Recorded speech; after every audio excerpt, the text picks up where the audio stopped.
What's up guys? Welcome to my channel all about football. Guys, next summer transfer window सिर्फ 3 महीनों में ही आने वाला है, इसीलिए अब हमें बहुत सारे ट्रांसफ़र रूमर्स सुनने को मिल रहा है। तो इसी वीडियो में मैं बात करूंगा ये सब रूमर्स को लेकर। सबसे पहले आते हैं चेल्सी को लेकर एक बहुत ही बड़ा न्यूज़ पे।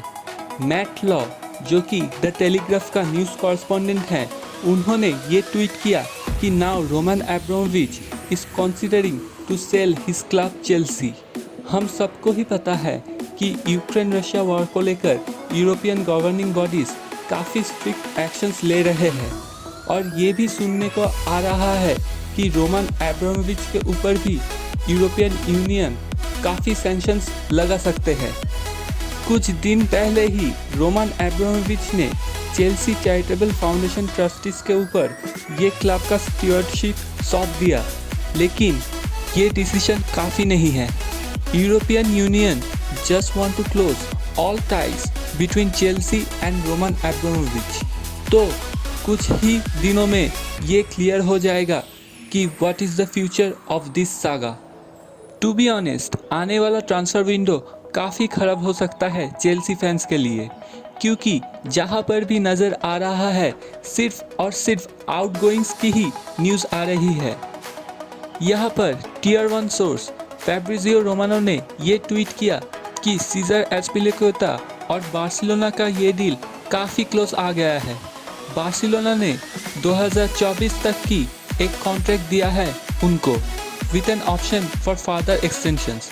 अगर ये ट्रांसफ़र फाइनल हो जाए तो बार्सिलोना के लिए ये काफ़ी अच्छा होगा। बार्सिलोना तो जैसे हाथ धोकर चेल्सी डिफेंडर्स के पीछे लग गया है। चेल्सी का और एक डिफेंडर एंड्रेस क्रिश्चियनसन भी लिंक्ड है बार्सिलोना और बायर्न के साथ।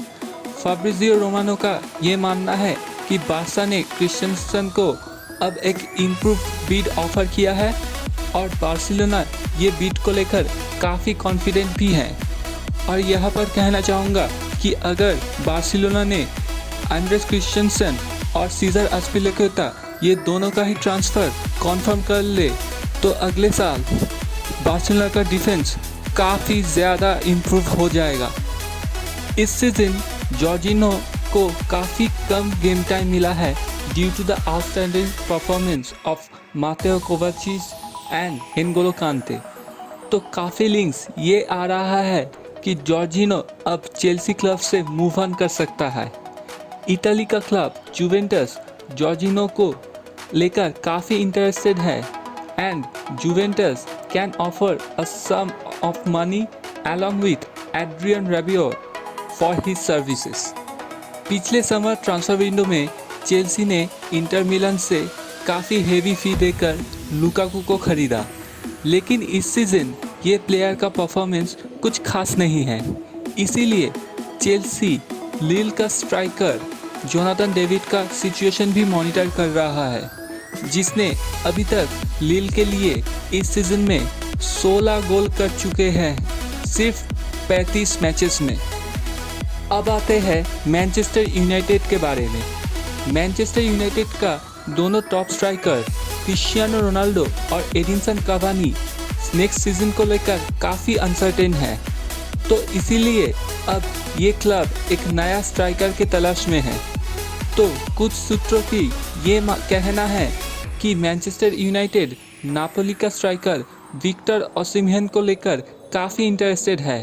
हालांकि नापोली ने ओसिमहेन को 70 मिलियन पाउंड्स देकर खरीदा है, तो इसीलिए अगर ये प्लेयर को ओल्ड ट्रैफोर्ड लाना है तो काफ़ी हेवी ट्रांसफ़र फी देना पड़ेगा इस प्लेयर के लिए।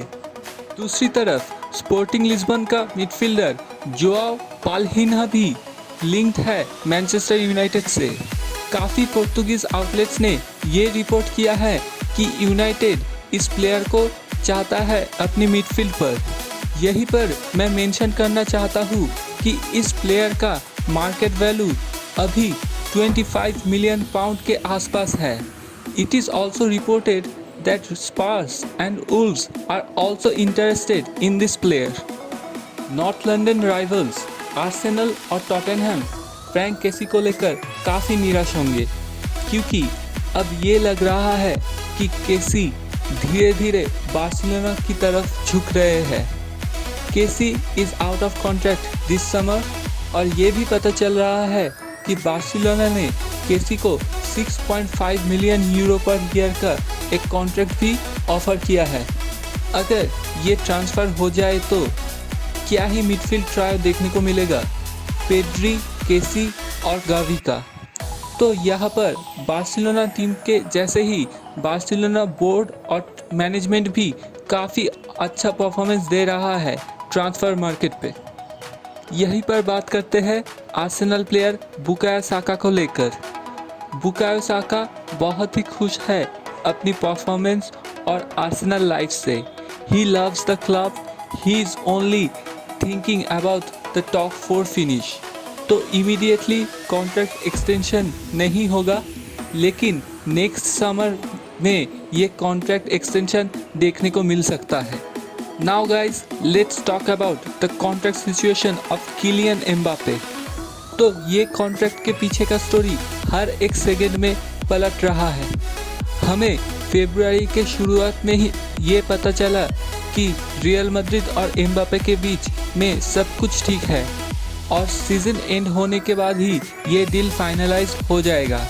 लेकिन अब कहानी में एक ट्विस्ट आ गया।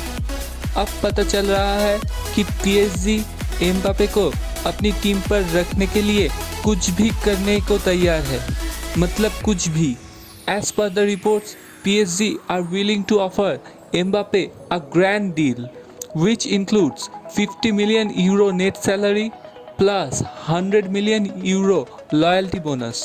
और ये कॉन्ट्रैक्ट होगा सिर्फ 2 सालों के लिए till 2024। If Mbappe accepts, he will reportedly earn pre-tax 200 million euro in just 2 years। तो PSG तो अपनी पूरी 100% दे रहा है एम्बापे को रोकने के लिए। फ्रेंच न्यूज़ आउटलेट ले पैरिशियन के रिपोर्ट माने तो PSG अब काफ़ी कॉन्फिडेंट है इस डील को लेकर। On the other hand, Real Madrid are also confident and they also have faith that Mbappe will come to Real Madrid next season. अब बात करते हैं अर्लिंग ब्राउट हालैंड के ट्रांसफ़र के बारे में। एम्बापे की तरह ही ये डील भी काफ़ी कॉम्प्लिकेटेड हो जा रहा है दिन पे दिन। ये ट्रांसफ़र को लेकर लेटेस्ट न्यूज़ ये है कि सिर्फ बार्सिलोना ही नहीं, मैन सिटी टीम मैनेजमेंट भी फरवरी में हालैंड का एजेंट मीनो रायोला के साथ मीटिंग करा है और इस मीटिंग में मैन सिटी ने अपनी प्रोजेक्ट भी रायोला के सामने प्रेजेंट किया है। मीनो रायोला तो हालैंड का ये ट्रांसफ़र को लेकर सभी यूरोपियन टॉप क्लब के साथ बातचीत कर रहा है, जिसमें रियल मैड्रिड भी है। अर्लिंग हालैंड किस क्लब में जाएंगे ये तो हमें सिर्फ और सिर्फ नेक्स्ट समर ही पता चलेगा। So guys that's it for today. Please आप मुझे कमेंट सेक्शन में ये बताएं कि कौन सी ट्रांसफ़र र्यूमर आपको ज़्यादा पसंद आया। अगर आपको मेरा ये वीडियो अच्छा लगा तो please like and share this video and also subscribe my channel for more contents like this. Thanks for watching. Goodbye. Stay healthy. Be safe.